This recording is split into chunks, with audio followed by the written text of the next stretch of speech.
Majelis Mengaji Media Dakwah Sunnah. Bismillahirrahmanirrahim. Assalamualaikum warahmatullahi wabarakatuh.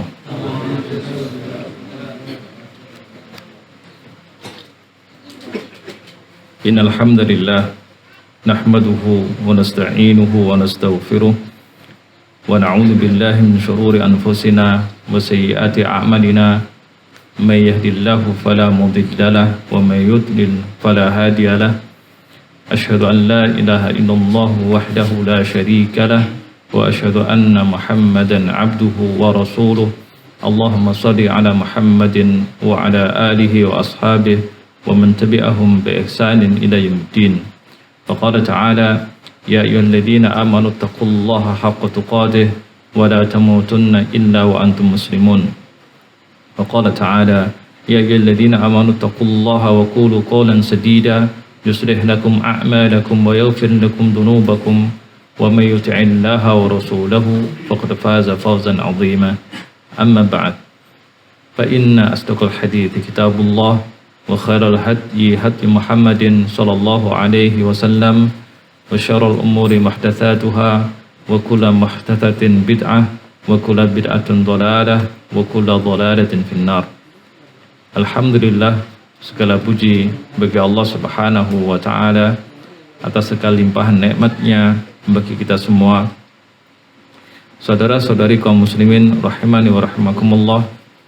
Sore ini pada tanggal 15 Rabiul Awal tahun 1445 Hijriah yang bertepatan dengan 30 September tahun 2023, Allah Subhanahu wa ta'ala kembali mempertemukan kita di majelis yang mulia, di dalam majelis ilmu untuk mempelajari hukum-hukum Allah Subhanahu wa ta'ala.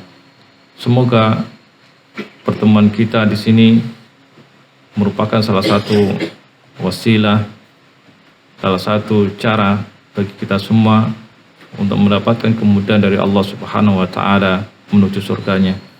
Amin. Kaum muslimin rahimani wa rahimakumullah, kita lanjutkan pelajaran kita di dalam baca kitab Bulughul Maram min Adillatil Ahkam yang disusun oleh Al-Hafidz Ibnu Hajar Al-Asqalani rahimahullah ta'ala. Kita melanjutkan pada pembahasan kitab nikah, permasalahan pernikahan, yang kemarin kita sudah membaca dari hadis nomor 994 sampai di pada hadis 998 ya, 998. Atau yang untuk terjemahnya siapa yang bawa? Bawa terjemah? Ya ada. Wah, tua yang bawa. Saya bawa sini. Bawa sini saya. Dia nomornya beda deh.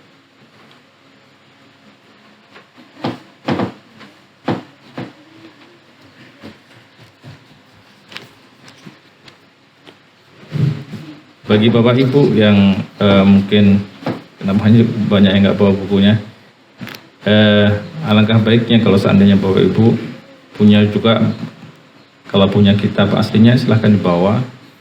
Kalau enggak adalah terjemahnya, ini yang ini terjemah buku Maram, ini terbitkan oleh Darul Haq ya. Sehingga apa, ilmu itu lebih lekat kalau antum punya buku. Untuk selanjutnya pengajian kita di sini insya Allah akan terus membaca ini kitab ini Bulughul Maram.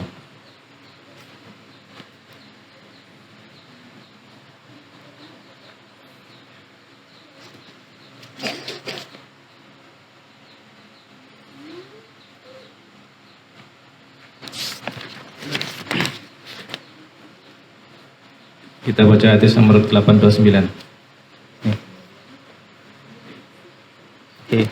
Nih.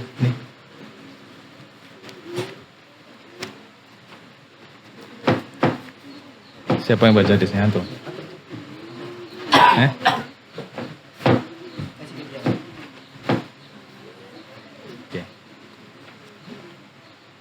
Baik, karena apa? Belum banyak yang bawa bukunya, biar saya sendiri yang baca hadisnya. Baik. Qala al-mu'allif rahimahullah ta'ala, berkata pengarang kitab ini yaitu Al-Hafidz Ibnu Hajar Al-Asqalani rahimahullah ta'ala,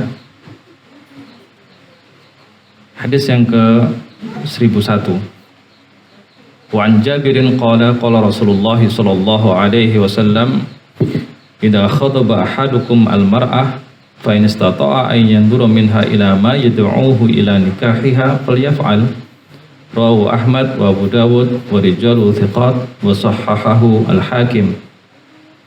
Dari Jabir radhiyallahu anhu, beliau berkata, telah bersabda Rasulullah sallallahu alaihi wasallam, apabila salah seorang di antara kalian mengkhitbah, melamar seorang perempuan, maka hendaknya dia melihat perempuan tersebut sehingga dia merasa tertarik, ya, maka kalau sedang seperti itu maka lakukan.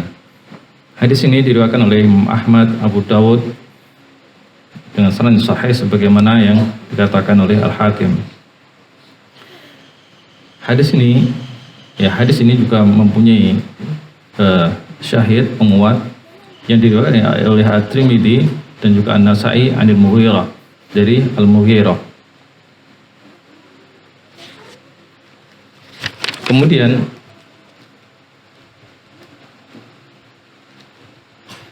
pada hadis yang ke 1004, yang mana hadis ini diriwayatkan oleh Imam Muslim, an Abi Hurairah, dari Abi Hurairah radhiyallahu anhu, anna Nabiyya sallallahu alaihi wasallam qala li rajulin tazawwaja imra'atan. Rasulullah sallallahu alaihi wasallam, beliau bersabda kepada seseorang yang hendak menikahi seorang perempuan, maka beliau bertanya, anadharta ilaiha, sudahkah kamu melihatnya? Qal, dia menjawab belum. Qal, maka Nabi mengatakan, idhab fanduri ilaiha, pergi lihat dia.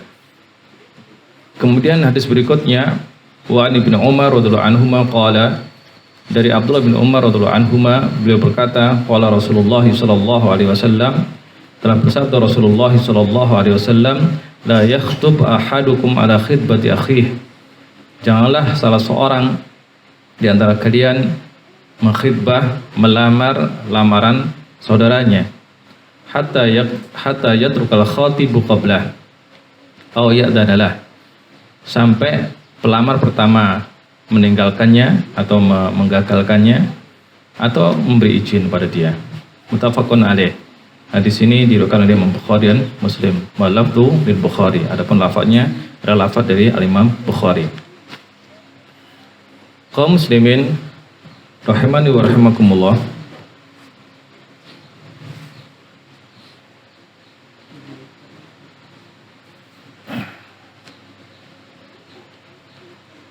hadis-hadis berikut ini atau yang sudah saya bacakan tadi merupakan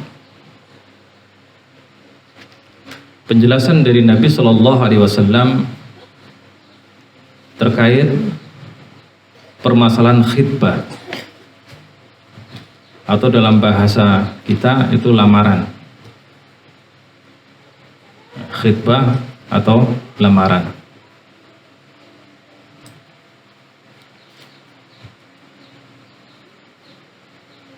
Seringkali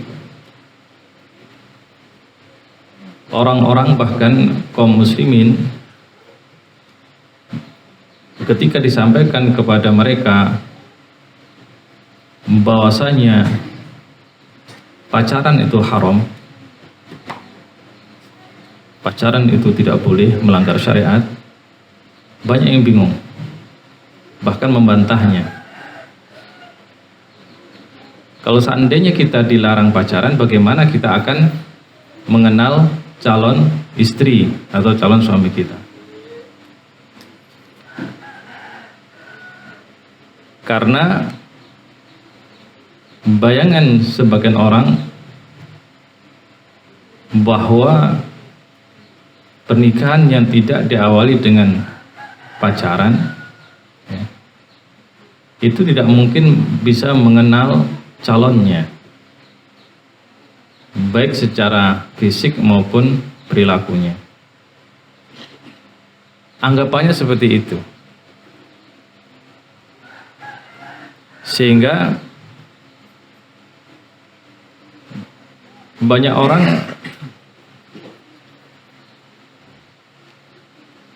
tidak bisa memahami tentang hukum ini. Dan hal ini diperparah dengan bahwa pacaran menjadi sebuah budaya. Budaya kaum muslimin saat ini. Saya katakan begitu karena memang seperti itu. Saudara-saudari bisa lakukan survei misalnya di kota Anda yang di sini misalnya, dari sekian bujangan anak-anak muda, berapa dari mereka itu yang tidak pacaran sebelum menikah? Berapa persen? Atau saudara-saudari yang duduk di sini dulu gimana? Sebelum nikah pacaran enggak?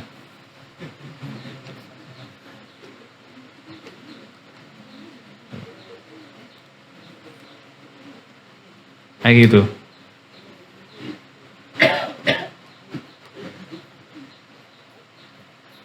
Sehingga banyak kaum muslimin itu nggak terima kalau dikatakan pacaran itu haram, nggak boleh.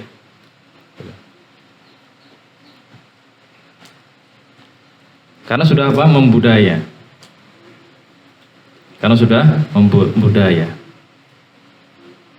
Dan yang ada di benak sebagian kaum muslimin ya, bahwa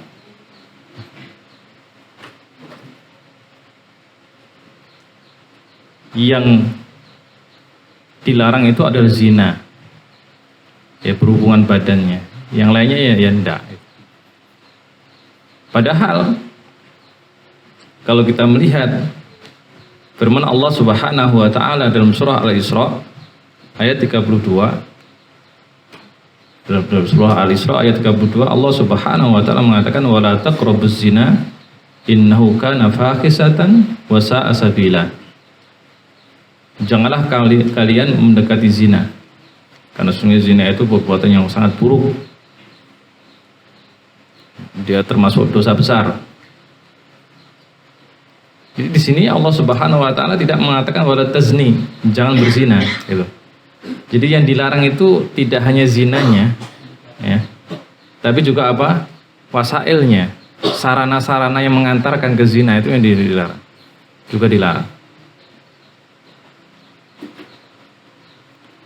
Dan Nabi SAW telah mengingatkan kepada kita bahwa nanti di akhir zaman itu zina itu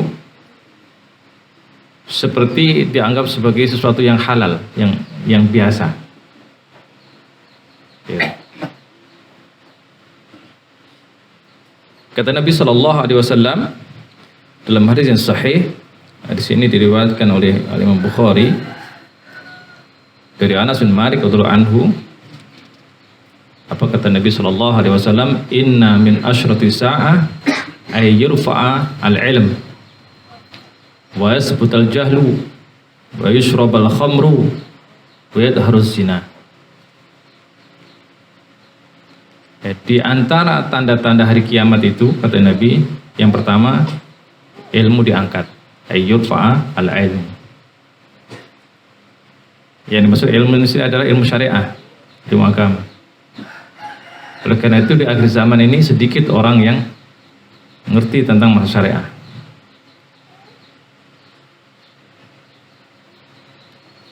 Yang betul-betul alim, betul.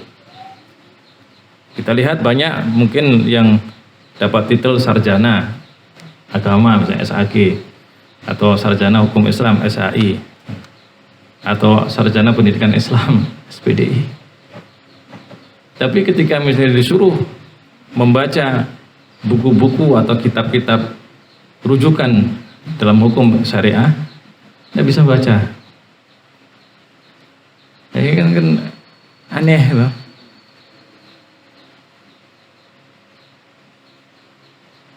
Jadi belajarnya dari mana?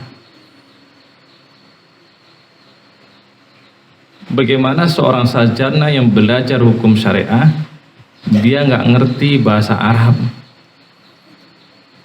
yang bahasanya Al-Quran, bahasanya hadis.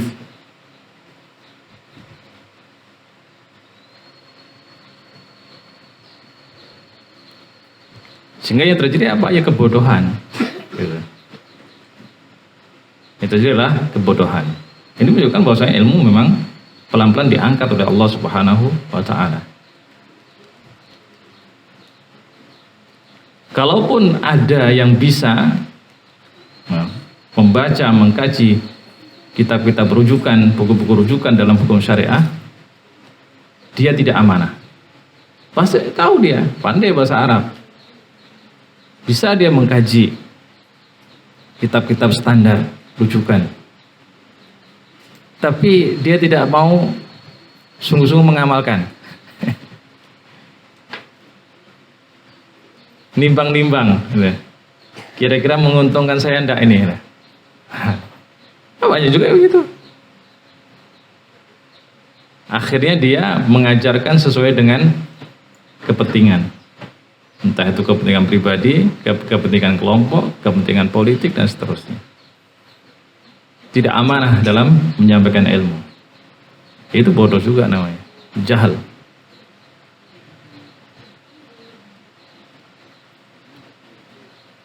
Makanya tanda yang kedua itu kebalikan dari diangkat ilmu, yaitu apa? Wa yasbuta al-jahlu. Nah, ketika ilmu diangkat, ya sudah, kebodohan itu merajalela. Sehingga kita lihat Bapak Ibu, ya, banyak kaum muslimin itu nggak ngerti tentang hukum syariah, sangat banyak, dan ini musibah. Sudah bodoh kayak gitu, semangat untuk belajar pun rendah, semangat untuk membaca, belajar ilmu syariah rendah. Padahal sebenarnya untuk belajar ilmu syariah itu ya nggak butuh waktu-waktu yang banyak sih, kecuali kalau dia memang ingin betul-betul mendalami. Tapi kalau untuk orang awam itu kan sebenarnya cukup dia datang misalnya katakanlah seminggu itu 2 kali di majelis ilmu, itu sudah lumayan. Atau dia membaca buku, mendengarkan kajian-kajian yang direkam sebagainya. Dia luangkan waktu misalnya sejam atau setengah jam setiap hari sambil istirahat. Tentu akan bermanfaat. Dan indah belajarnya itu kalau pas hari besar. Ketika ada tabligh akbar gitu. Baru datang. Habis itu tak pula belajar yang detail. Karena apa? Yang penceramah itu badut gitu. Pelawak gitu. Sehingga yang didapat itu bukan ilmu tapi lucu-lucuan gitu, lelucon gitu. Yang diingat itu lucunya gitu. Dan itu banyak yang terjadi kayak gitu. Tadi gimana ceramahnya Ustadz Buyan? Oh lucu Ustadznya itu. Lucu.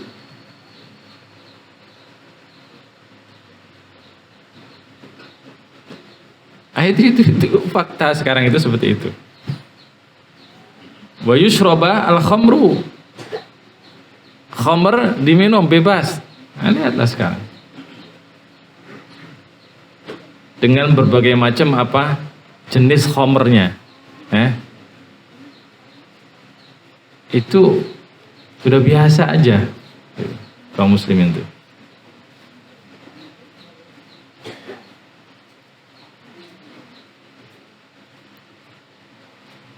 Ketika ada seseorang atau sekelompok orang mulai membatasi, menyuarakan agar meninggalkan minum khamr, itu macam-macam itu julukannya nanti.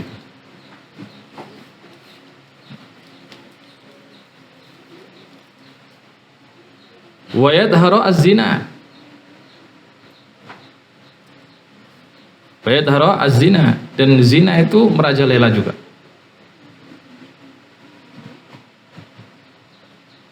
Sering kita dengar dari survei-survei, dari sekian anak-anak muda, bujangan, sekian persen itu hamil di luar nikah. Coba antum ambil data misalnya di apa, misalnya Kementerian Agama, Pengadilan Agama, atau di dinas sosial, maka kita menunjukkan dapat data itu menunjukkan bahwa zina itu memang merajalela dan dianggap biasa. Mengapa itu bisa seperti itu? Karena wasilahnya hal-hal yang mengantar ke zina itu dibudayakan, gitu loh. Itu masalahnya. Yang dianggap serius itu hanya zinanya, yaitu berhubungan badannya saja, gitu. Wasilahnya, pengantar-pengantarnya itu dianggap biasa, bahkan membudaya. Bahkan kalau seandainya terjadi perzinaan, gitu, kemudian hamil di luar nikah, itu dimaafkan secara tidak langsung. Gitu. Buktinya apa? Langsung dinikahkan kok. Itu kan secara tidak langsung kan dimaafkan itu tuh.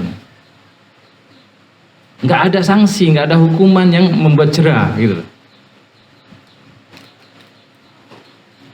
Mestinya kan kalau seandainya yang berzina itu adalah yang sudah pernah menikah, maka apa hukumannya?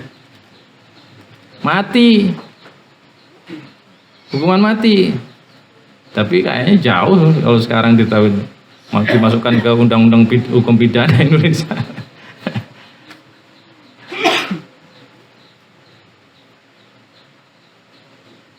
Hukuman mati aja sembunyi-sembunyi. Mana ada hukuman mati di depan umum? Mesti hukuman mati itu hanya di depan regu tembak.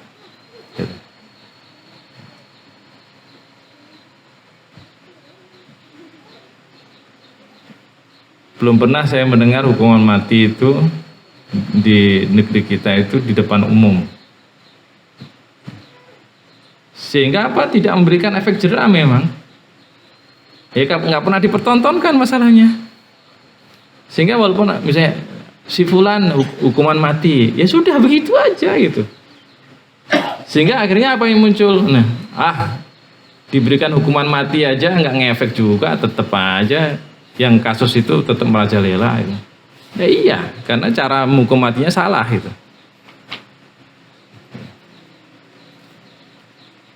Coba hukuman matinya itu di depan umum. Besok fulan dihukum mati karena ini. Pelaksanaannya di masjid Jami. Habis sholat Jumat, kumpul semua. Habis itu hukumnya nggak nembak, dipancung. Gitu.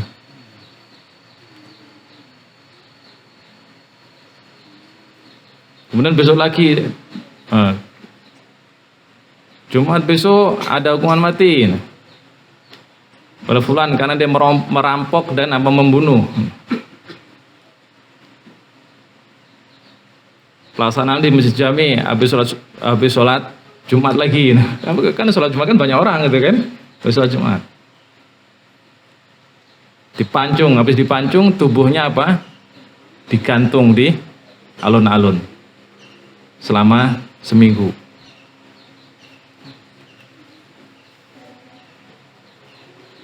Orang lihat, oh kalau saya itu nanti merampok, membunuh kayak itu.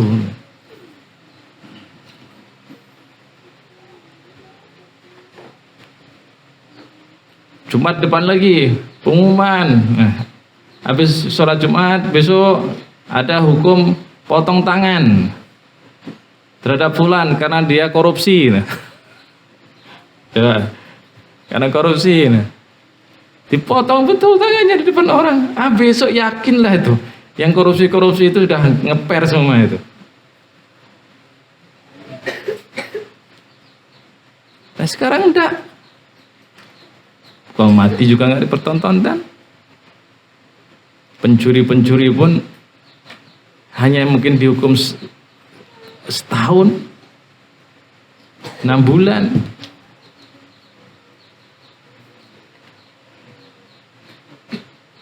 Habis itu sebagian orang yang menganggap dirinya tahu hukum mengklaim, oh hukum mati itu nggak cocok karena juga nggak ngefek gitu. Maka saya katakan salah caranya gitu. Dari awal sudah salah caranya gitu.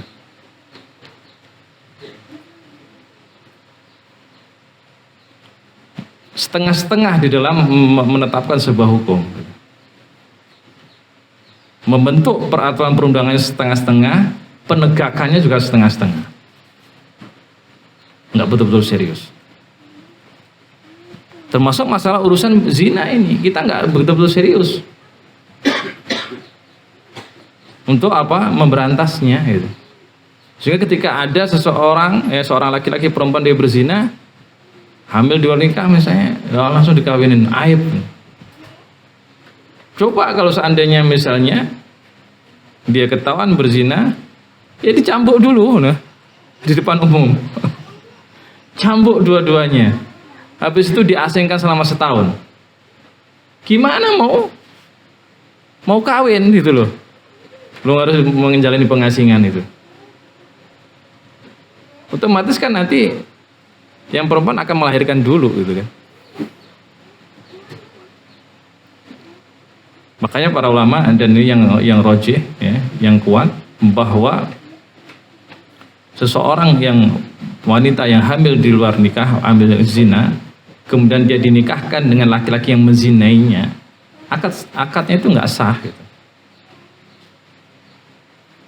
Karena apa? Terjadi percampuran mani di situ. Tidak secara biologis, tapi secara syar'i, yaitu mani zina dan mani syariah.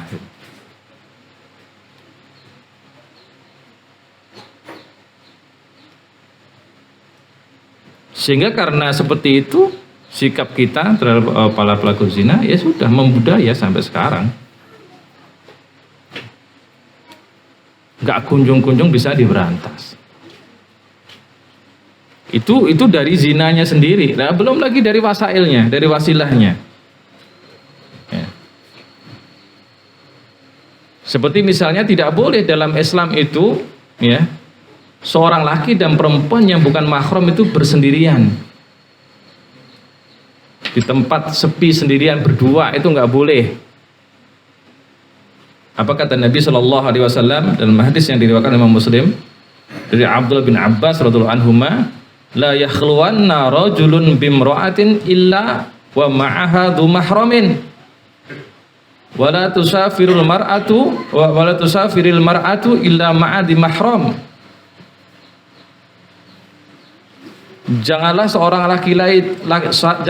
laki-laki itu dia bersendirian dengan seorang perempuan kecuali ada mahram yang menemani perempuan tersebut. Mahram di sini seperti bapaknya, ya. Seperti saudara laki-lakinya, pamannya, itu mahram. Jadi nggak boleh seorang laki-laki dia bersendirian dengan perempuan yang bukan mahramnya. Dan tidak boleh seorang wanita dia musafir, dia bepergian safar kecuali dengan mahram. Apa yang terjadi sekarang?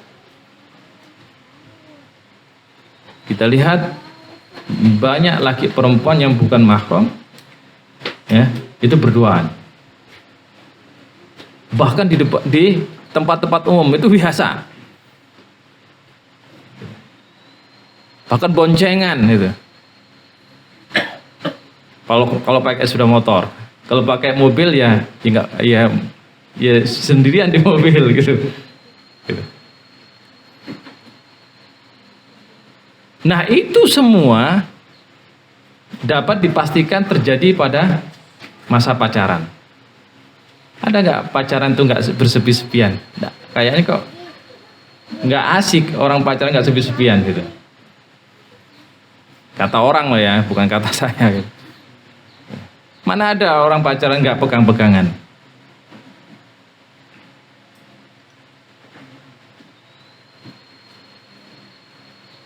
Mana ada orang pacaran nggak ngomongnya itu nggak mesra itu? Nggak ada sih. Berusaha semesra mungkin, kalau nggak mungkin nih Bang, sini kau bang. Ayolah, nggak ada mesti.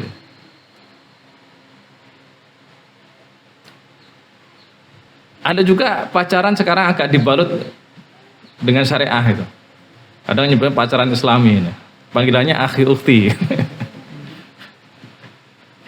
Terus kadang itu anak-anak yang lulusan pesantren, sekolah-sekolah Islam itu kadang terjadi apa? Kekacauan.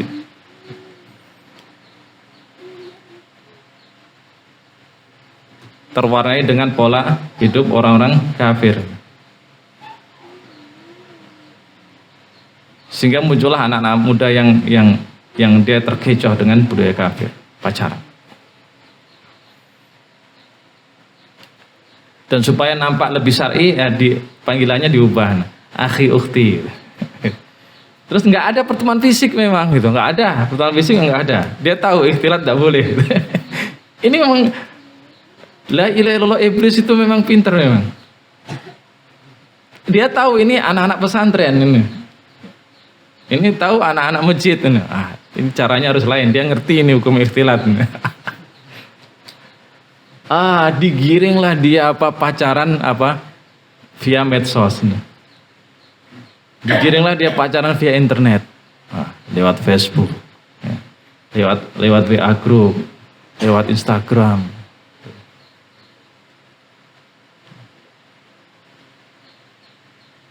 Dibentuklah misalnya kumpulan remaja masjid ini, di situ gabunglah pemuda dan pemudi.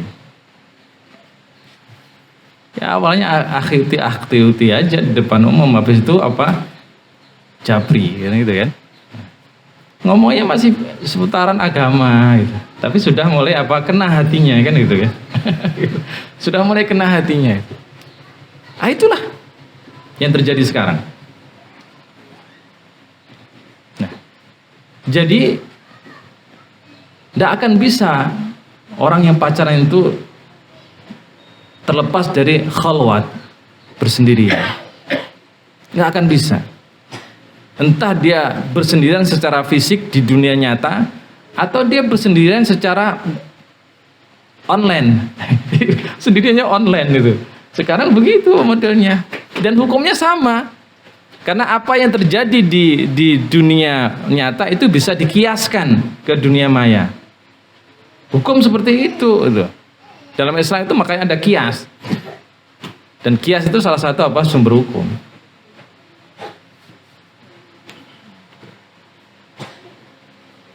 Dan sekarang malah pacaran online itu lebih berbahaya. Saya sering mendengar kekacauan-kekacauan yang terjadi itu dari situ.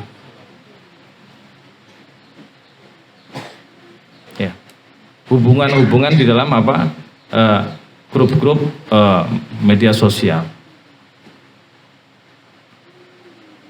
Bahkan keretakan rumah tangga itu banyak sekarang terjadi gara-gara itu.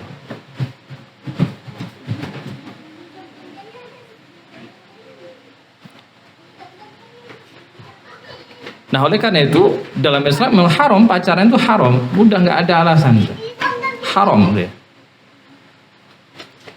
Akan tapi saudara-saudari, Islam itu agama fitrah, sesuai dengan tabiat manusia, logis dia.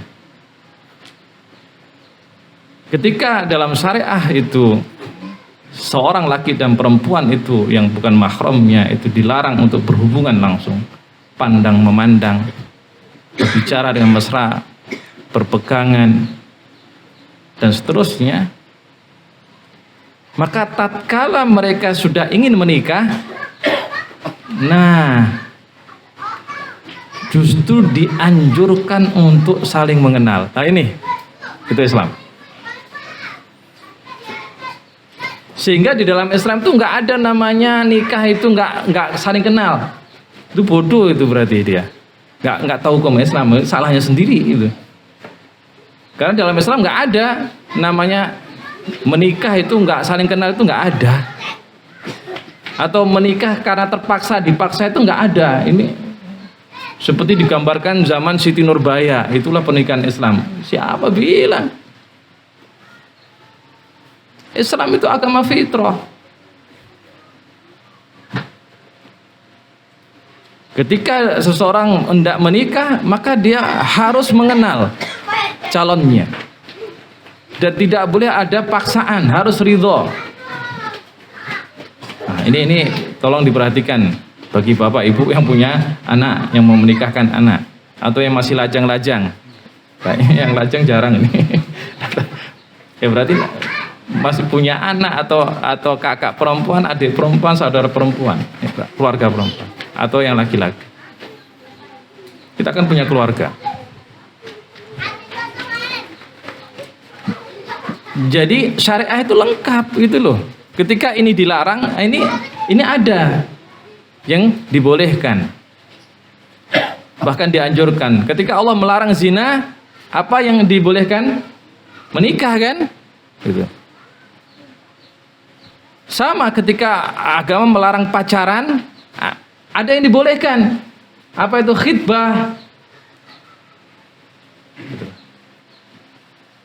Sehingga Nabi SAW ketika ada beberapa sahabat hendak menikah, ya, Nabi itu bertanya kepada mereka, di antaranya kepada Jabir radhiyallahu anhu dan Al-Mughirah.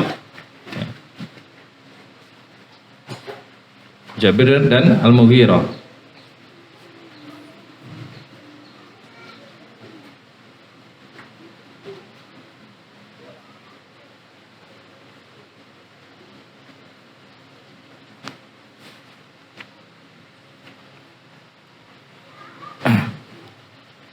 Seperti yang dinukilkan oleh Al-Hafidz Ibnu Hajar dalam kitab beliau ini. Ketika Jabir dan Mughirah ingin menikah, ditanya oleh Nabi, kamu udah melihat calon? Mereka katakan belum. Maka kata Nabi SAW, apabila salah seorang di antara kalian hendak menikah, melamar seorang perempuan, ya dilihat, itu loh, dilihat. Dan Nabi mengatakan kepada Al-Mughirah, idhab fandur ilaiha, pergi lihat itu calonmu. Karena dia mengatakan belum pernah tahu dia. Itu menunjukkan bahwasanya memang di zaman sahabat itu seperti itu pergaulan itu antar laki perempuan, betul-betul apa? Dijaga. Emang nggak tahu. Jadi mau menikah fulanah misalnya itu, emang nggak tahu dia. Itu menunjukkan zaman itu, masya Allah, ya di Madinah itu pergaulan sangat terjaga. Sehingga seorang laki-laki dia tidak mengetahui perempuan yang bukan mahramnya. Maka Nabi mengatakan kepada Al-Mughirah, idhab fandur ilaiha, pergi lihat itu calon istrimu. Ini dalam masa lamaran masanya, khitbah ya. Fa innahu akhra ayyudama bainakuma. Ini alasannya kata Nabi. Karena dengan kamu melihatnya itu akan melanggengkan pernikahanmu nanti. Kalau kamu kenal dia, tahu persis dari awal, itu bisa membuat pernikahanmu itu lebih langgeng.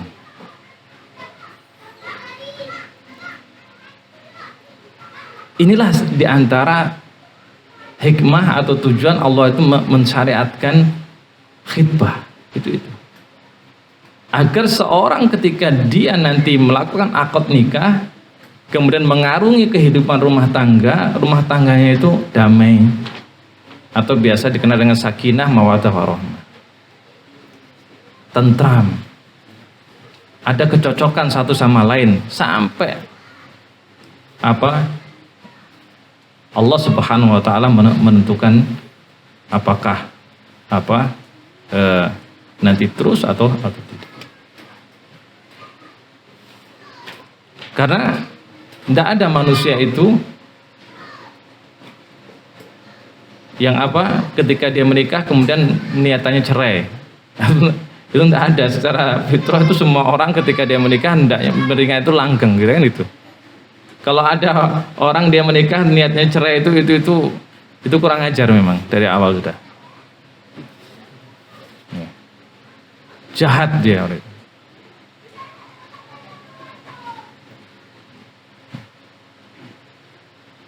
Secara fitrah, secara umum manusia itu kalau dia menikah, maka dapat dipastikan dia ingin pernikahannya itu apa? Sempurna, langgeng, seterusnya.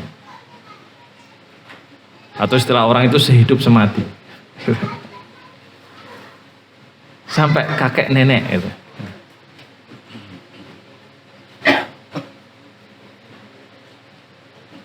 Makanya perlu adanya apa? Awal yang baik, itu loh. Dimulai dari niatnya. Kemarin sudah kita bahas.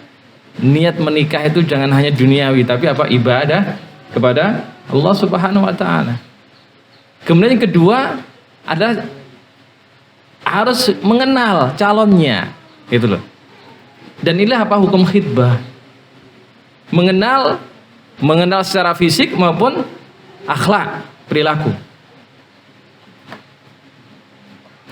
Dalam hadis ini, ya dalam hadis Jabir dan juga Al-Mughirah dan juga hadis Abu Hurairah tadi mengandung faedah bahwa seseorang ketika dia hendak menikah, dia harus mengenal secara fisik, ya, secara fisik dari calonnya, ya, mengenal secara fisik dari calonnya. Oleh karena itu,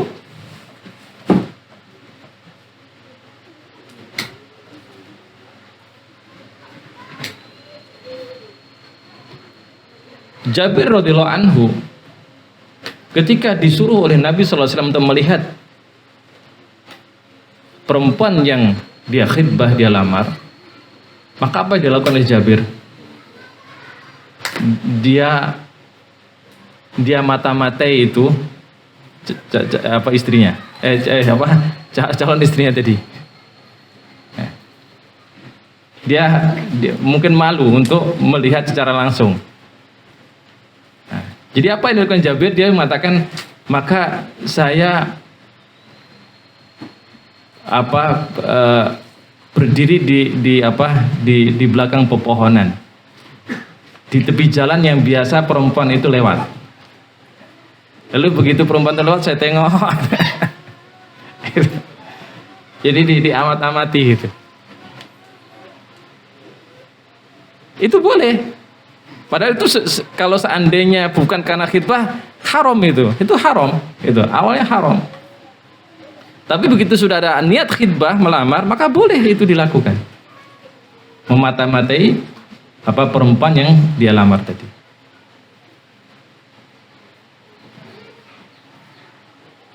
Itu secara dunia nyata. Dunia maya boleh dia memata-matai Facebooknya, memata-matai Instagramnya, boleh gitu. Kan sekarang kan begitu modelnya. Atau istilah anak muda sekarang memata-matai circle-nya kan itu. Circle-nya itu kayak apa itu? Kawan gaulnya, circle itu kawan gaul.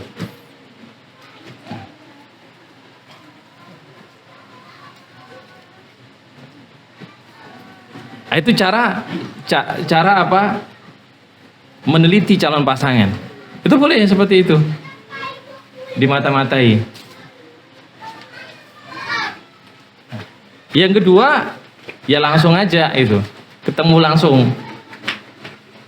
Dengan syarat apa? Tidak boleh sendirian. Yang perempuan harus apa? Ada mahramnya. Ditemani bapaknya, saudara laki-lakinya, pamannya dan seterusnya, ada mahramnya. Batasannya apa yang boleh dilihat? Ini para ulama memang berbeda pendapat. Mengambil lafaz dari hadis Nabi yang dari tadi yang kita baca tadi. Nabi hanya mengatakan fa in istata ayyan dura minha. Maka kalau dapat dia melihat perempuan tersebut minha.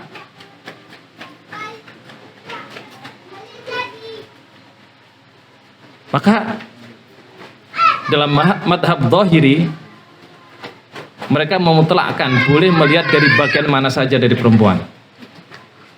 Tentu ini marjuh ya, ini lemah. Tapi begitu. Ada sebagian mazhab begitu mengambil istimbat dari dari hadis ini. Karena Nabi yang mengatakan ayyanduru minha. Sehingga ya boleh melihat apa saja dari tubuh perempuan yang dia lamar. Tapi ini marjuh, ini lemah. Nah, ada dua pendapat yang kuat. Yang pertama membatasi yang dilihat itu adalah wajah dan dua telapak tangan. Dan ini adalah pendapat dari madhab Maliki dan juga Syafi'i. Berarti dalam madhab Maliki dan Syafi'i itu ketika lamaran, maka nazar itu yang bisa dilihat dari perempuan yang dilamar itu wajah dan telapak tangan. Dalam madhab Hambali itu lebih luas. Dalam madhab Hambali membolehkan bagi seorang laki-laki yang melamar wanita, dia melihat wanita tersebut di bagian wajah, telapak tangan, leher, dan telapak kaki. Wajah, kalau disebutkan rokobah leher berarti tanpa kerudung dia, nggak berkerudung. Telapak tangan dan juga kaki. Kaki itu dimulai dari kalau dikatakan kodam berarti mulai dari mata kaki ke bawah. Ini dalam mazhab Hambali. Berarti dia dalam pakaian rumah, tidak pakai kerudung. Ini dua pendapat yang kuat. Ya, dua pendapat yang kuat. Selama ini saya memegang pendapat mazhab Hambali.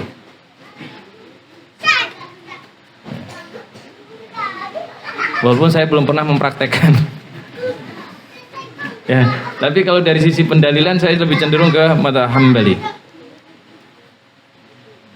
Apalagi kalau kita membaca asar dari Umar bin Khattab radhiyallahu anhu ketika beliau hendak menikahi Ummul Kulsum, putri dari Ali bin Abi Thalib, maka pada waktu khitbah beliau singkap itu betisnya.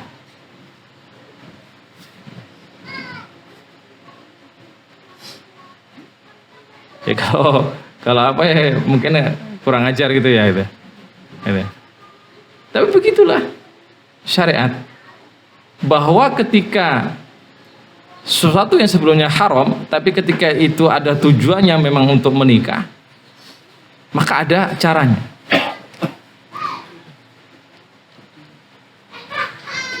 Nah, apa yang saya sampaikan tadi menunjukkan bahwa begitulah khitbah di dalam Islam, yang menginginkan orang yang mau menikah itu betul-betul paham tentang calonnya. Dan ini kedua belah pihak, tidak hanya laki-laki yang diperintahkan, yang perempuan pun diperintahkan untuk meneliti calon suaminya. Nanti akan saya jelaskan di bab masalah meneliti akhlak. Ini kan masih meneliti fisik ya. Yang perempuan juga begitu, ditengok ketika ketemuan, kan tengok itu mukanya kayak apa, muka calon suamiku kayak apa gitu.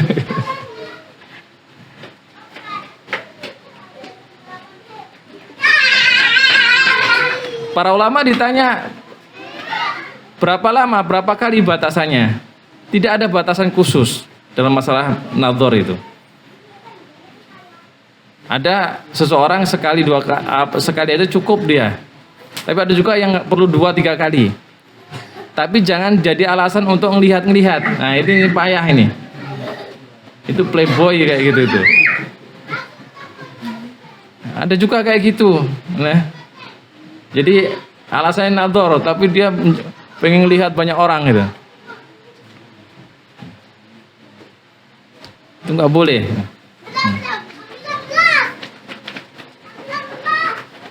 Jadi nggak ada batasan khusus, tuh nggak ada. Ya, makanya Nabi hanya mengatakan ila ma yad'uhu ila nikahiha, sehingga dia merasa tertarik itu.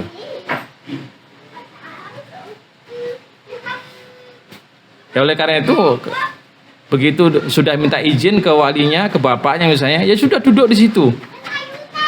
Kalau belum merasa masih ragu, ya duduk, jangan pergi gitu. Terus jangan malu-malu, ya udah tatap aja, itu boleh gitu. Tatap, hidungnya kayak apa itu, matanya kayak apa itu.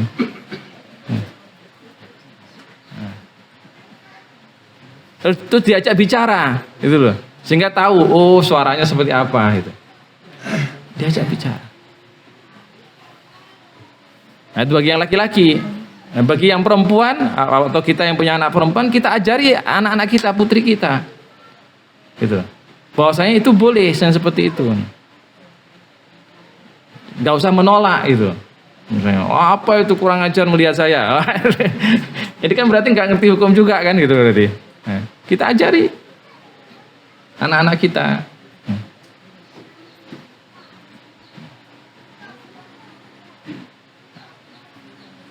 Nah kalau seperti itu, masya Allah, tidak ada namanya apa, orang itu ketika mau menikah kok nggak kenal sama calonnya, gitu.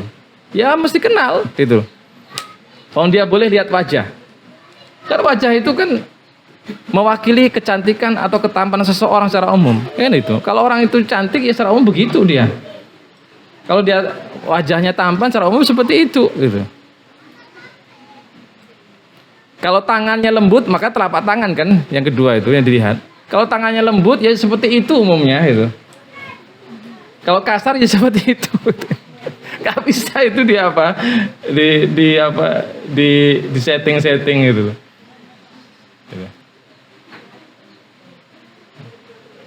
Kalau model kakinya seperti itulah itu. Nah itu secara fisik tuh. Tahu dia. Cara bicaranya dites itu. Boleh antum aja diskusi masalah politik, masalah sejarah, masalah ekonomi. Antum mau cari istri apa sih sebenarnya? Tapi ya itu selera gitu loh. Boleh-boleh aja. Namanya manusia itu keselera beda-beda. Boleh, nggak ada masalah itu. Boleh.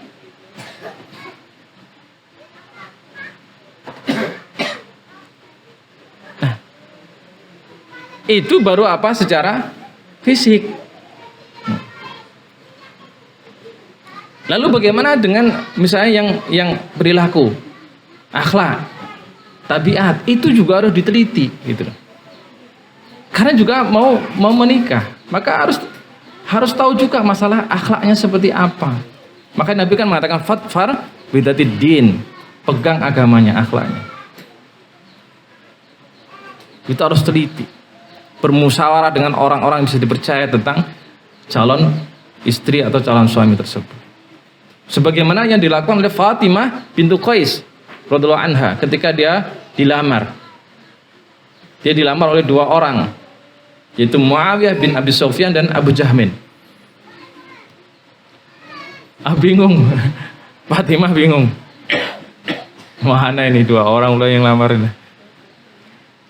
Masya Allah, ini hebat nih, yang lamar dua orang. Lalu beliau datang kepada Rasulullah Sallallahu Alaihi Wasallam ini. Jadi di dalam permasalahan pernikahan, baik kita hendak menikah atau menikahkan anak-anak kita, maka bermusyawarahlah, minta nasihat pendapat pada orang-orang yang alim, orang-orang yang ngerti hukum syariah, orang-orang yang bijaksana. Sebagaimana para sahabat ketika ada urusan-urusan yang sangat pribadi seperti ini, datang kepada Nabi Sallallahu Alaihi Wasallam. Fatimah binti Qais minta pendapat Nabi. Gimana Nabi? Mana yang aku terima ini? Muawiyah atau Abu Jaham? Apa kata Nabi Sallallahu Alaihi Wasallam? Amma Abu Jahmin fala yadu asahu an atikihi wa amma Muawiyah fa sa'luk la malalah. Ingkihi Usamah ibn Zaid. Abu Jaham itu emosional orangnya. Tangannya itu cepat mukul. Muawiyah miskin. nggak usah diterima duanya, nikah aja sama Usama. Masya Allah ini. Apa faedahnya? Yang pertama tadi, dalam masalah pernikahan musyawarah dengan orang yang alim, yang bijaksana, ngerti hukum syariat, yang bisa dipercaya. Kemudian yang kedua,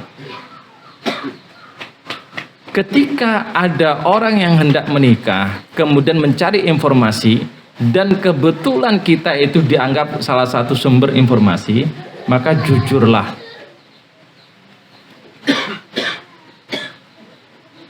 Sampaikan apa adanya dari yang bersangkutan.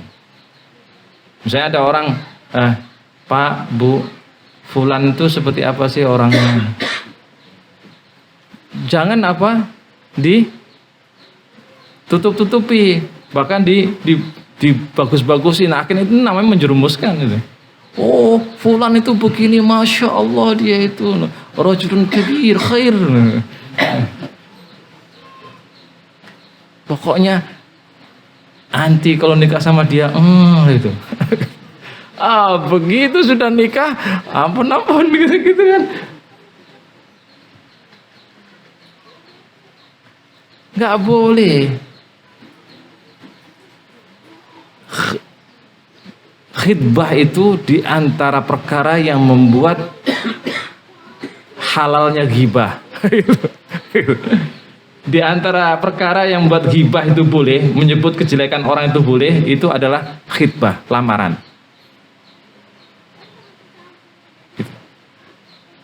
Karena memang di dalam akad nikah, nanti kita bahas di bab khiyar, aib, cacat, aib yang ditutupi.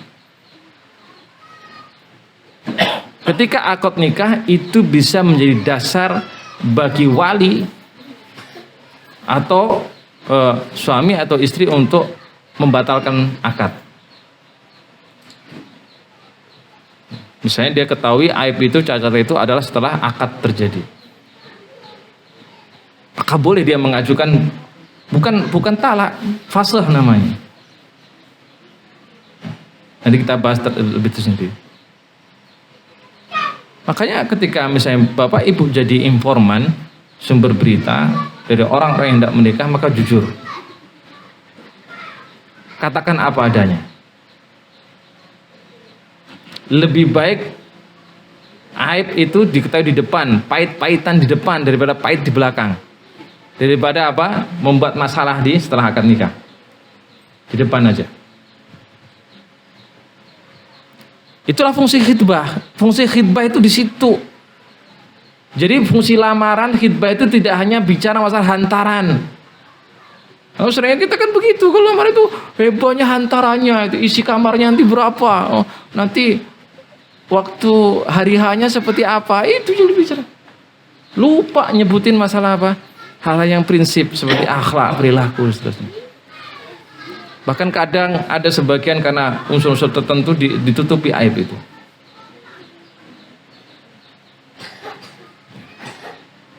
Harus jujur, sampaikan apa adanya.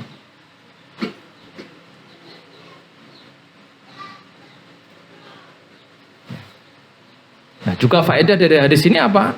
Bahwa seorang yang tidak menikah, dia betul-betul meneliti akhlak, perilaku, sifat dari calon. Dan ini berlaku kedua belah pihak. Baik laki-laki maupun perempuan punya hak yang sama. Punya hak yang sama. Tidak hanya pada laki-laki yang berhak, enggak. Perempuan juga punya hak untuk meneliti calon suaminya. Dia berhak meneruskan lamaran itu menuju tingkat pernikahan, akad nikah, atau membatalkan. Ini khitbah.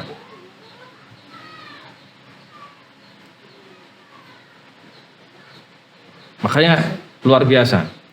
Oleh karena itu di dalam Islam itu pernikahan sangat mulia. Bisa dipastikan seseorang yang ketika menuju akad pernikahan dia melewati masa khitbah secara syar'i, dia pasti mengenal calon suaminya atau calon istrinya, baik secara fisik maupun akhlaknya. Karena memang penelitiannya itu di khitbah tadi, di khitbah. Makanya Bapak Ibu rahimani wa rahimakumullah, khitbah itu tidak sebar-sebarkan. Khitbah itu cenderung untuk dirahasiakan. Sehingga ketika seorang laki-laki dia mengkhitbah melamar seorang perempuan, itu memang harus dirahasiakan. Sesedikit mungkin orang yang tahu. Kadang kita enggak. Ketika ada fulan mau melamar ke fulanah, sekampung udah tahu. Fulan itu lagi sama fulanah. Oh iya toh, iya. Sekampung tahu. Sehingga apa? Ketika batal itu khitbah lamaran, heboh. Keluarganya heboh, sekampung pada heboh. Nggak jadi. Oh itu gara-gara dia tuh begini. Wah akhirnya kan marah itu. Bahkan yang akhirnya yang berkelahi itu tidak hanya 2 orang, tapi satu keluarga, bukan satu kampung bahkan. Karena ada 2 kubu saling membela. Padahal khitbah itu perkara yang kalau seandainya batal itu ya biasa aja gitu loh.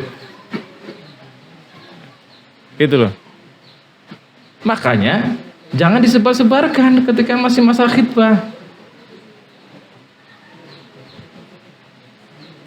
Dan ini sebagaimana yang dilakukan oleh para sahabat, seperti misalnya Hafsah bintu Umar radhiyallahu anha, Ummul Mukminin istri Nabi sallallahu alaihi wasallam, ketika hendak dilamar oleh Nabi. Itu enggak tahu itu.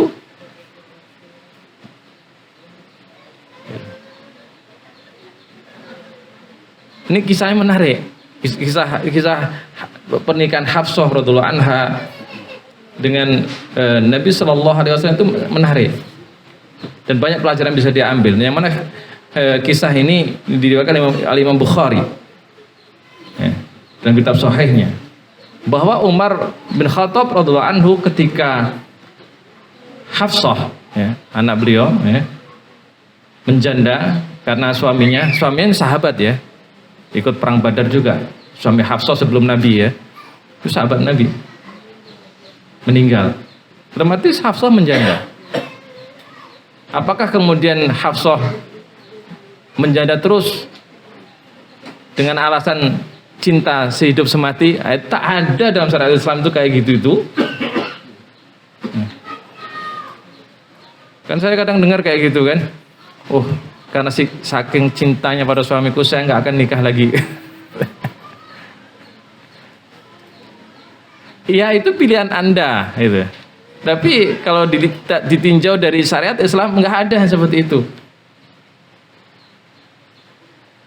Dulu kalau kita melihat di zaman Nabi Shallallahu Alaihi Wasallam ketika tidak ada alasan yang serius,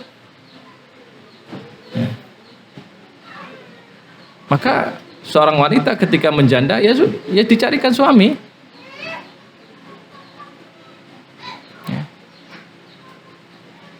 Ini juga pelajaran penting bagi kita. Itu kadang kita ini kan pikiran kita ini sudah kacau balau karena sering nonton sinetron itu. Gitu. Akhirnya pola pikir sinetron. Gitu. Nah, Hafsah radhiyallahu anha ketika beliau menjanda dan suami yang beliau yang pertama yang meninggal itu sahabat Nabi juga. Gitu. Nah, maka bapaknya yaitu Umar bin Khattab tentu pengen mencarikan jodoh lagi, suami lagi untuk anaknya. Maka didatangilah Utsman bin Affan radhiyallahu anhu. Ditawarkan anaknya. Utsman diem aja. Wah itu Umar bin Khattab mendongkol itu sudah itu. Beliau ceritakan di dalam hadis ini. Datang ke Abu Bakar akhirnya. Ditawarkan kepada Abu Bakar. Abu Bakar diem, nggak jawab masalahnya. Kata Umar, aku lebih dongkol lagi ini. Kesel aku. Ya kira-kira aku ini dianggap apa sih sama dua orang itu? Kayak gitulah gitu. Nah ternyata nggak selang berapa lama datang Nabi Shallallahu Alaihi Wasallam melamar Hafsah. Begitu sudah dilamar Nabi, apa kata Abu Bakar? Aku itu diem karena aku tahu Nabi itu mau melamar Hafsah itu. Nabi itu mau melamar Hafsah. Cuma aku nggak mau menyebarkan rahasia Nabi. Nah itu menunjukkan bahwasanya khitbah itu rahasia. Enggak disebar-sebarin kayak zaman sekarang. Baru khitbah loh. Oh udah sekampung tahu dah. Lihatlah. Bahkan Umar bin Khattab sendiri nggak paham Nabi itu mau apanya, nggak tahu. Ternyata Nabi mau lamar Hafsah radhiyallahu anha. Dan juga apa faedah dari kisah Hafsah ini? Bahwa dianjurkan bagi wali, bagi bapak, bagi saudara laki-laki untuk mencarikan jodoh bagi anak perempuannya, saudara perempuannya, keluarga perempuannya, memilihkan untuknya orang-orang yang soleh. Dan itu bukan aib, bukan aib. Misalnya antum punya anak perempuan, carikan, mau sama anakku, belak-belakan gitu, boleh. Carikan jodoh. Atau antum misalnya punya pekerjaan sosial jadi maklar itu, maklar jodoh misalnya. Apa namanya itu? Mak comblang, nggak maklar jodoh. Itu masya Allah pahalanya besar itu. Kalau misalnya antum bisa mempertemukan dua orang yang soleh-solehah, kemudian menjadi keluarga yang sakinah, masya Allah itu pahala gede itu. Tapi yang berat, jadi maklar itu berat. Kalau seneng biasanya kita dilupakan. Kalau susah kita yang diantem-antemin itu. Tapi itulah pahala besar ya. Nah, kalau misalnya bapak ibu ada kadang sudah biasa jadi mak comblang, itu masya Allah. Itu pahala besar, tapi yang jujur, yang jujur dan yang bijaksana, menjadi perantara yang baik. Dan tidak boleh minta upah, karena itu adalah arah urusan sosial, ta'awun, tolong menolong. Jangan pula jadi mak comblang tapi minta upah itu.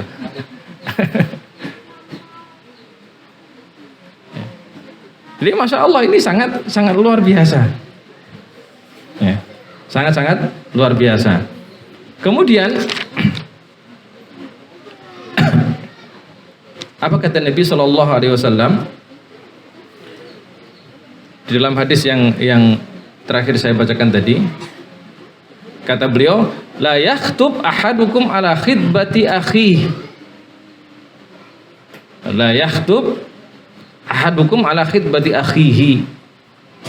Janganlah salah seorang di antara kalian mengkhidbah, melamar lamaran orang lain, lamaran saudaranya. Ini adab dalam Islam.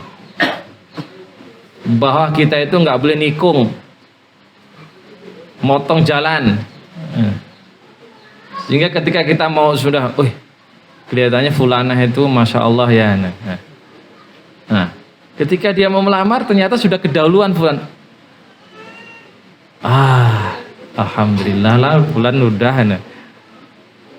Jangan pula ditikung gitu. Fulanah, kamu udah dilamar fulanah? Iya. Aku dong gitu. Itu nikung namanya itu. Nggak boleh. Atau kita punya anak laki-laki misalnya, mau melamarkan untuk anak kita. Pak, itu anak bapak gimana? Wah, sudah ada nih yang ngelamar. Nggak usah lah Pak nih. Nanti kalau sama saya aman, nanti langsung dapat rumah. Nikung itu namanya itu. Nggak boleh.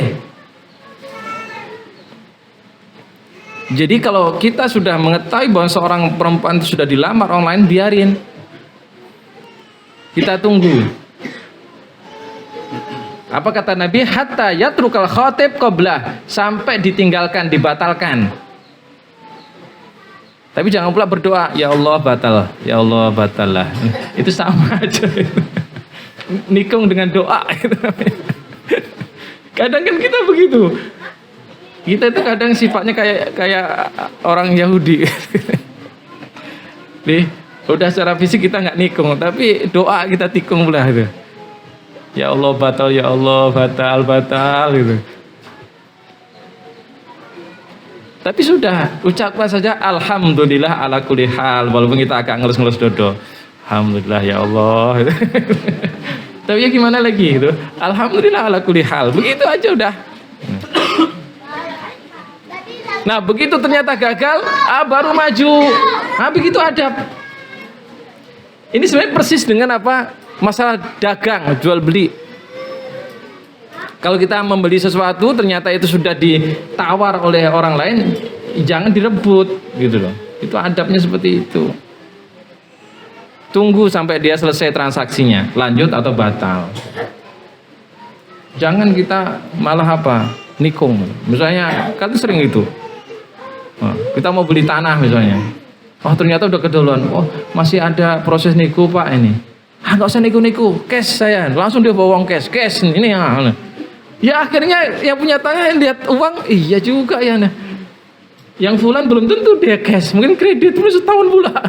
Akhirnya pembeli kedua yang akhirnya diterima gitu. Padahal dia belum tuntas negosiasinya, belum dibatalkan yang pertama. Itu banyak yang terjadi kayak gitu. Itu kurang adabnya seperti itu. Nah begitu pula dalam masalah lamaran khitbah. Kalau sudah dilamar ya sudah biarin dulu. Ya danalah, atau pelamar pertama mengizinkan. Nah, ya seperti kasus tadi Muawiyah dan Abu Jaham, dua-duanya maju ngelamar Fatimah. Ya. Begitu mau lamar, fulanah datang. Fulanah, Pak ini fulanah sudah ada yang lamar ya? Iya itu fulan yang lamar. Datang ke fulan, fulan, kamu lamar fulanah? Iya. Kenapa? Bersaing yuk. Nah. Dia bilang, memang saya takut sama kamu. Ayo, lamarlah dia. Saya izinkan Anda. Kalau perlu bawa lagi 2-3 orang. Kompetisi akhirnya kan. Kalau itu diizinkan oleh pelamar pertama boleh. Karena yang berhak itu, yang punya hak itu yang pertama. Nah ini adab, bagian dari adab, Masya Allah. Jadi kalau itu dijalankan, subhanallah sangat luar biasa. Nah kemudian pada hadis yang 106, ini hadisnya panjang. Ya hadisnya sangat panjang. Banyak faedah yang bisa kita ambil dalam hadis ini. Tapi nampaknya kalau saya bahas sore ini nggak selesai. Ya. Yang jelas salah satu intinya dari hadis yang 106 ini, Sa'd bin Sa'id As-Sa'idi ini merupakan penegas dari hadis sebelumnya, bahwa seseorang yang hendak menikah dia harus mengenal calonnya. Ya, dia harus mengenal calonnya. Melihat secara fisik, meneliti akhlaknya dan seterusnya. Nah oleh karena itu Bapak Ibu, saudara-saudari rahimani rahimakumullah, Islam itu agama yang sempurna, fitrah. Ketika di dalam syariat Islam hal-hal yang mengarah ke zina seperti pacaran, ya, memandang yang bukan mahramnya, bepergian dengan yang bukan mahramnya, itu semua haram, dilarang. Namun pada saat seseorang hendak menikah, maka ada hal-hal yang dibolehkan untuk mengenal calonnya, seperti yang saya sampaikan tadi. Bahkan ini anjuran, gitu. Tidak hanya boleh, tapi mustahab, dianjurkan. Ya, dianjurkan karena Nabi mengatakan idhab fandur ilaiha. Pergi, lihat dia, kenali dia secara fisik maupun perilakunya.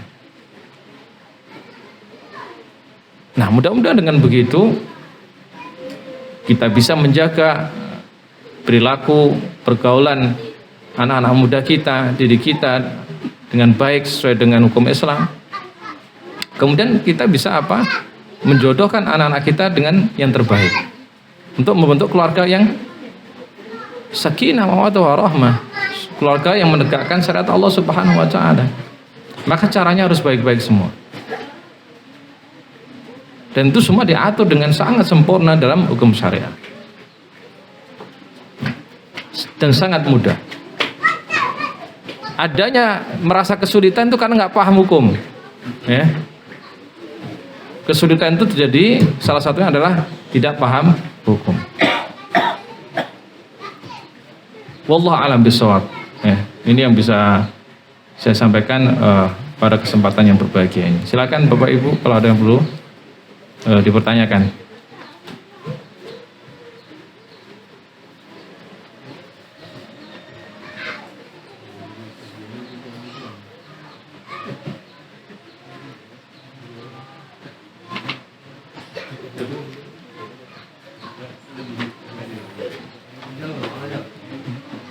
Bagi yang sudah menikah ini paling nggak bekal untuk menikahkan anak Anda nanti. Ya, baik anak Anda laki-laki maupun perempuan.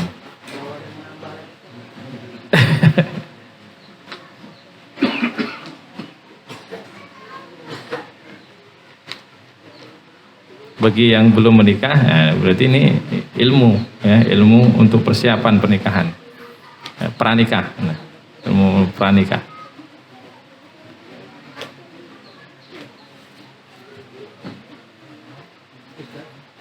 Ya, jawab Pak. Waalaikumsalam warahmatullahi wabarakatuh.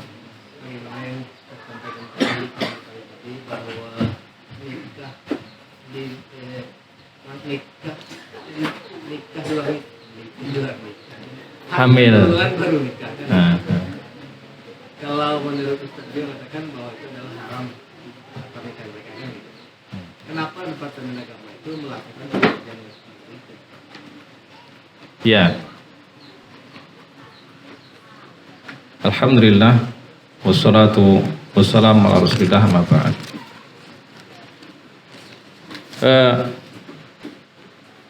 Insyaallah nanti akan saya sampaikan di bab berikutnya. Bab berikutnya ini kan nanti hadis-hadis itu berbicara, bukan di bab berikutnya. Di hadis-hadis berikutnya itu berbicara tentang syarat sah nikah, syurutun nikah.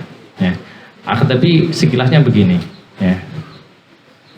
Para ulama berbeda pendapat ketika menyikapi pernikahan atau akad nikah antara wanita yang hamil, ya, wanita zina yang hamil karena zina, gitu. Kemudian dia dinikahi oleh laki-laki yang menzinainya. Nah, itu berbeda pendapat. Adapun kalau yang menikahi itu adalah laki-laki yang bukan menzinainya, itu maka secara umum mengatakan itu batal atau nggak sah, ya. Karena itu secara biologis itu akan terjadi percampuran mani antara dua orang laki-laki, sudah haram. Nah, tetapi kalau seandainya yang menikahi wanita yang hamil karena berzina itu ada laki-laki yang menzinainya, ini ikhtilaf, ya. Sebagian membolehkan karena di situ tidak tercampur mani di situ. Tidak tercampur mani di situ. Ya, karena ketika dia melakukan akad secara syar'i dengan wanita yang hamil tadi, yang karena zina, kemudian dia berhubungan badan setelah akad nikah, itu nggak ada percampuran mani karena maninya dia juga gitu. Ya. Dan ini yang diantara yang berpegang pada ini adalah mazhab Syafi'i. Oleh karena itu memang umumnya di negeri kita berpegang pada pendapat ini. Mungkin saudara-saudara kita yang berada di misalnya Kemenak misalnya. Ya. Yang kedua, dan ini yang saya pegangi, ya, misalnya dalam mazhab Hambali, bahwa seorang wanita yang hamil karena zina, kemudian dia dinikahi oleh laki-laki yang menzinainya, maka tetap akad itu tidak sah. Mengapa? Karena di situ ada percampuran mani, ya, bukan secara biologis, tapi mani syar'i. Karena sebelumnya itu adalah mani zina, kemudian setelah akad itu adalah mani syar'i, nggak tercampur. Ya tentu ini ada dari dalilnya. Yang salah satu yang bagus penjabarannya adalah misalnya dijelaskan oleh Al-Hafidz Ibnu Hajar di dalam kitab beliau yang lain, yaitu di dalam Fathul Bari, Syarah Sahih Bukhari. Plus kalau kita misalnya kaitkan dengan hukum had, ya, hukum pidana terhadap kasus zina, maka itu yang lebih cocok. Bahwasanya itu nggak sah. Karena apa? Orang yang berzina itu dicambuk. Habis dicambuk itu diasingkan setahun. Tentu ketika dia mau menikah adalah setelah setahun kan. Tentu itu sudah apa? Sudah selesai, sudah melahirkan dia.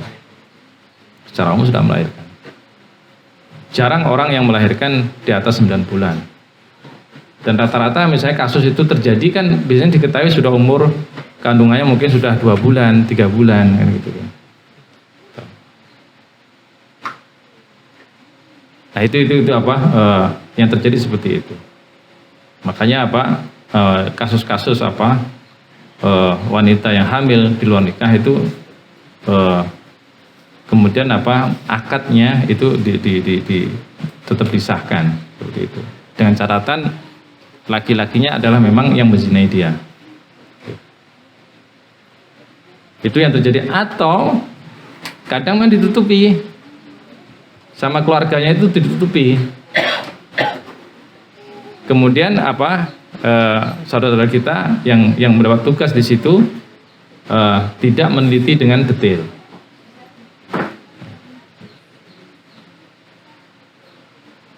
Sehingga ya berjalan gitu. Nah, oleh karena itu saran saya ya, itu ya seharusnya ditegakkan hukumnya. Baiklah kalau seandainya secara hukum pidana nggak ada kita ya. Hukum rajam kan nggak ada, hukum cambuk untuk berzina kan nggak ada, hukum pengasingan juga nggak ada. Paling nggak kita berikan sanksi moral, sanksi sosial dari keluarganya sendiri, seharusnya seperti itu. Kamu sudah berzina, ya udah nggak bisa. Kamu harus keluar dari rumah ini selama setahun. Kami nggak mau tahu. Keluar dari rumah ini setahun.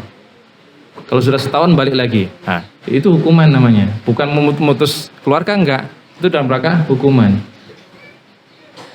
Pergi. Dan tidak dinikahkan gitu. Dan tidak dinikahkan. Ini enggak, kadang memang kita yang merasa malu kan gitu kan. Akhirnya berupaya menikahkan gitu. Itu yang terjadi gitu loh. Nah, itu beda kita dengan para sahabat di situ. Para sahabat itu kalau salah tuh ngaku dan nggak malu dia. Seperti kisah siapa wanita Al-Ghamidiyah dari Bani Ghamid. Kita berzina datang ke Nabi malahan. Padahal kalau dia nggak ngaku nggak tahu. Malah dia datang ke Nabi, Nabi saya berzina. Nabi diem aja sampai 3 kali. Baru Nabi mengatakan, yaudah kamu melahirkan anak dulu. Kalau sudah lahir ke sini, baru dirajam. Sehingga Khalid bin Walid radhiyallahu anhu sampai melempar dengan agak kasar. Apa kata Nabi? Kalau seandainya tobat wanita ini dibagi ke 70 orang, kalian udah cukup. Itu hebatnya para sahabat. Jadi hukum itu tegak gitu loh. Lihatlah 3 orang yang tidak ikut perang. Ketika Nabi balik ditanya semua, udah orang-orang munafik semua cari alasan, tapi 3 orang ini nggak ada Nabi. Saya nggak ikut perang karena males. Akhirnya apa terjadi? Dihukum 50 hari, diboikot. Nangis mereka sampai sempit dada mereka, tapi patuh. Nah kita enggak, malah berusaha menutupi. Akhirnya apa terjadi? Ya akhirnya pelanggaran itu terus begitu gitu, nggak terputus-putus gitu loh. Coba kalau setiap keluarga itu tegas, oke, secara hukum pidana kita memang belum ada. Tegas saja sudah setiap keluarga. Jika ada di antara anggota keluarga kita berzina, hukum secara moral. Keluar dari keluarga, keluar dari rumah setahun. Tobat. Kalau sudah baik, tobat, itu sudah balik lagi. Gitu. Bukan kemudian diusir untuk seterusnya, enggak juga. Gitu. Enggak, kita kan hanya menghukum gitu. Usir, dah. Keluar dari Bengkalis, dah kamu kemana? Supaya tetap ada hidup, ya sudah kita kasih dana, misalnya gitu.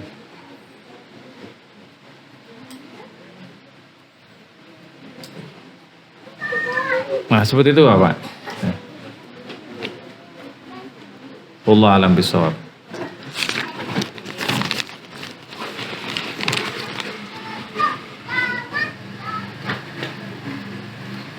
Bagaimana jika suami bohong, dia mengaku single sampai mengatakan wallahi, tapi sudah menikah?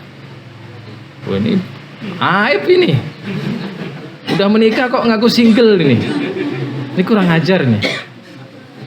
Ini termasuk bagian dari aib yang kalau seandainya terjadi akad nikah boleh mengajukan fasakh, pembatalan pernikahan, bukan cerai ya. Tapi biasanya di Indonesia istilahnya sama. Atau biasanya gugat cerai biasanya. Ajukan ke pengadilan. Ini bohong, dibohongin.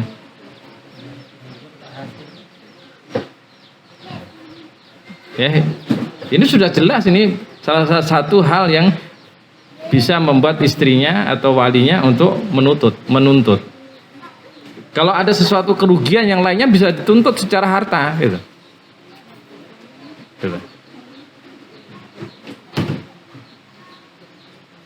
Dan bagaimana ketika istri kedua, dia beristri dua.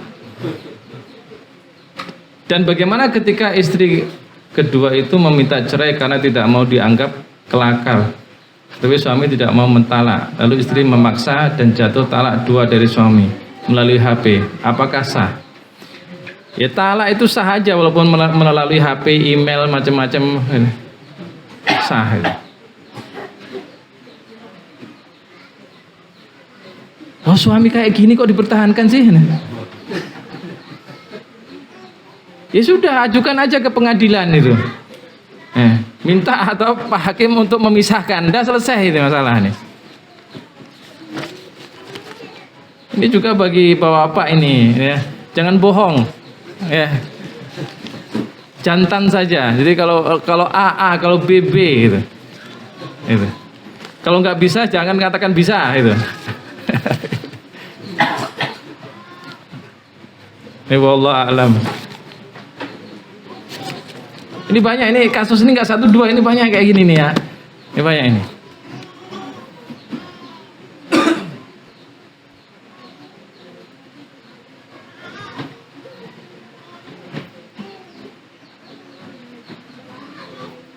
Bagaimana ini cara para mahasiswi agar nggak istirahat di kampus?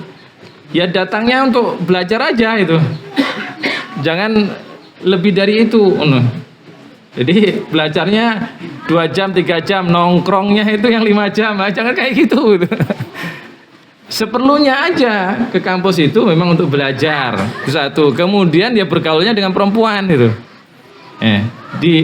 Diminimkan bergaul dengan laki-laki. Ya kalaupun namanya juga kampus kan seperti itulah, kita paham semua. Diminimalkan. Ya. Bergaul dengan laki-laki yang bukan mahramnya. Jadi lebih banyak bergaul dengan komunitas perempuan. Kemudian apa yang dipersiapkan untuk masa penantian? Ya banyak ibadah.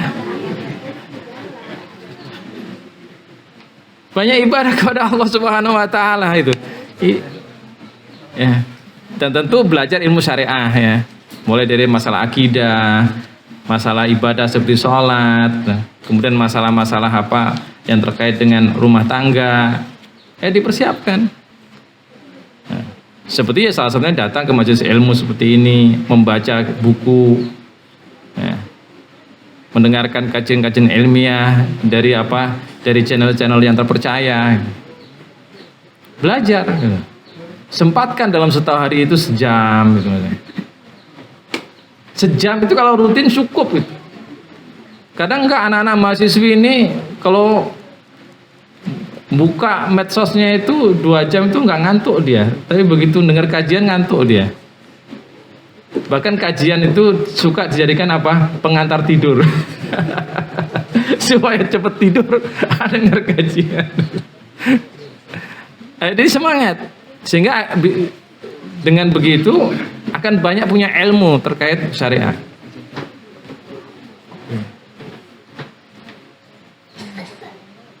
Banyak beribadah kepada Allah Subhanahu wa ta'ala. Dan juga tentu ilmu-ilmu kerumah tanggaan. Ya. Misalnya bagaimana mengatur rumah, membersihkan rumah, memasak, ya. Buku-buku terkait masalah memelihara anak, memelihara suami, memelihara suami. Ya dibaca, dia baik-baik. Yang jelas perbaiki akhlak, perbaiki agama. Itu aja, nggak ada resep yang lain. Nah.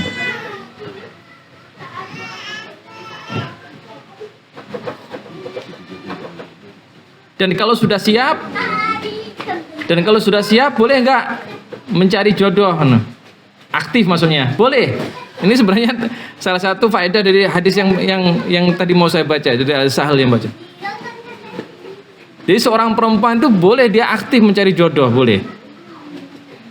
Tapi lebih bagus kalau seandainya lewat walinya. Gitu loh. Misalnya lewat bapaknya, ya, lewat saudara laki-lakinya, lewat pamannya, atau lewat ibunya gitu. Ya. Pak, Bu, sudah pengen nikah nih. Jadikan jodoh dong. Atau lewat komunitas misalnya. Ya, ada apa ibu-ibu, Bu, tolong dong carikan aku jodoh. Boleh.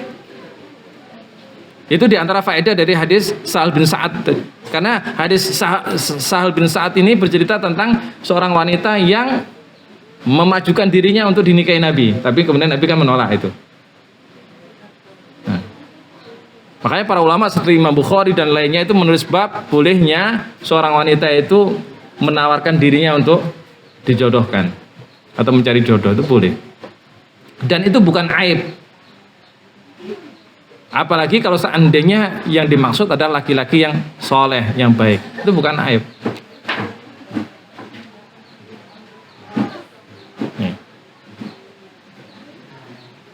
Yang insya Allah nanti lebih detail saya jelaskan nanti ketika kita membaca hadis ini.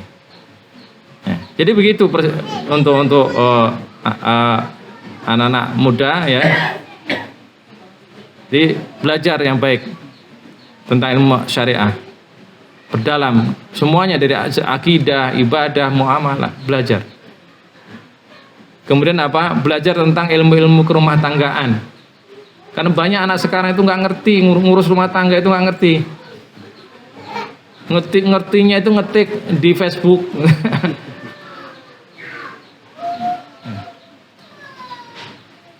Suruh ngurus rumah nggak tahu. Belajar gitu. Kemudian banyak beribadah, karena itulah yang menjadi modal. Perbanyak sholat, perbanyak doa pada Allah Subhanahu Wa Taala. Dan itulah kecantikannya sebenarnya.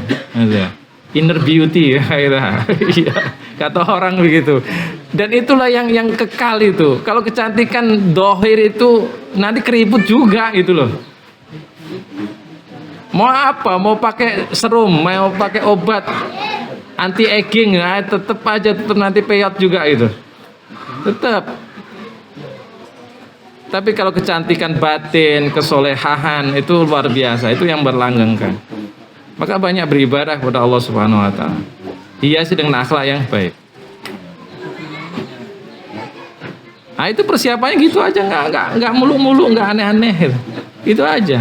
Insya Allah kalau kita mendekatkan syariat Allah akan datang dengan sendirinya itu jodoh, nggak usah dicari-cari itu. Karena otomatis nanti anak-anak seperti itu akan dikenal kan itu. Oh dia itu di pojok sana ada anak solehah. Siapa yang menggerakkan seperti Allah Subhanahu wa taala gitu. Kan Allah jelas, Allah janjikan in tansurullaha yansurkum kan begitu. Kalau kamu tolong Allah, Allah menolong kamu. Di antara bentuk menolong Allah itu menegakkan syariat.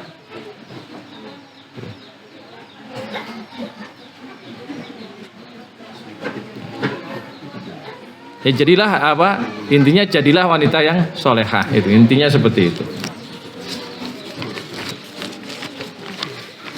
Wallahu a'lam bishawab. Boleh. Terakhir ya. Ini sudah jam. Assalamualaikum warahmatullahi wabarakatuh. Waalaikumsalam warahmatullahi wabarakatuh. Saat kita mempunyai anak perempuan kita, ada orang ingin mengkhidbah anak kita. Apakah boleh kita anak kita itu dirias atau contoh skincare dulu, rambutnya ditebalkan, matanya diikat, atau polos saja gitu kan? Bolehkah seorang wanita yang dikhidbah dilamar dia berhias, mempercantik dirinya? Boleh aja, boleh, ya boleh. Bahkan apa Fadlatul Syekh bin Baz ditanya, boleh nggak ketika ngelamar itu yang laki-laki itu bawa hadiah? Boleh. Kalau kita misalnya hantaran punya namanya tak apalah itu, boleh. Sehingga akhirnya keluarga yang perempuan itu merasa terkesan, oh calon menantu ini dermawan ya. Wanita juga boleh berhias, boleh. Tapi kalau seandainya laki-laki mengatakan, boleh nggak saya melihat kamu dalam keadaan apa adanya, tanpa hiasan, maka ya hendaknya dituruti. Jadi boleh berhias, boleh. Boleh aja. Tapi ketika misalnya yang melamar mengatakan itu gigimu palsu atau asli, itu juga menjadi hak dari yang melamar gitu loh. Jadi intinya lamaran itu ya sudah, pokoknya blak-blakan gitu loh. Jadi nggak usah tersinggung kalau misalnya ditanya itu. Jangan pula masih ditanya, kamu itu apa kali ini? Ya begitulah khidbah gitu. Karena khidbah itu memang betul-betul mengenal. Batasan apa? Lama gitu ya. Menunggunya. Enggak ada. Jadi enggak ada berapa lamanya itu enggak ada. Tapi intinya begini. Secepat mungkin lebih bagus. Nah, jadi jangan berlama-lama di dalam menentukan khidbah itu. Karena nanti pasti akan menimbulkan potensi yang kurang bagus, pacaran dan seterusnya. Maka semaksimal secepatnya. Ya paling enggak mungkin paling lambat misalnya 2 minggu gitu. Walaupun nanti misalnya akad nikahnya agak lama dikit, tapi yang penting kepastiannya dulu, ya atau tidak gitu loh.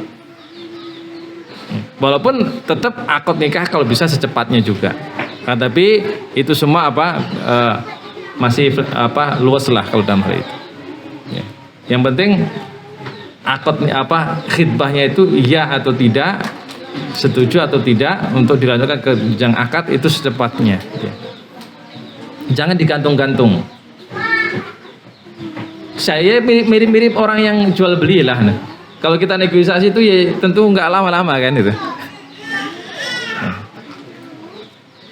Tapi aturan berapa waktunya tidak ada secara khusus disebutkan. Intinya secepatnya.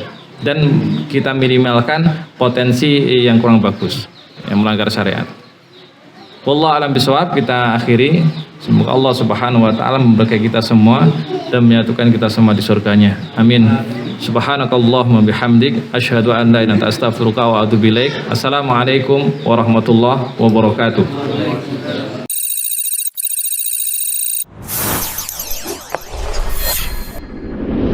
Bengkalis Mengaji, media dakwah sunnah.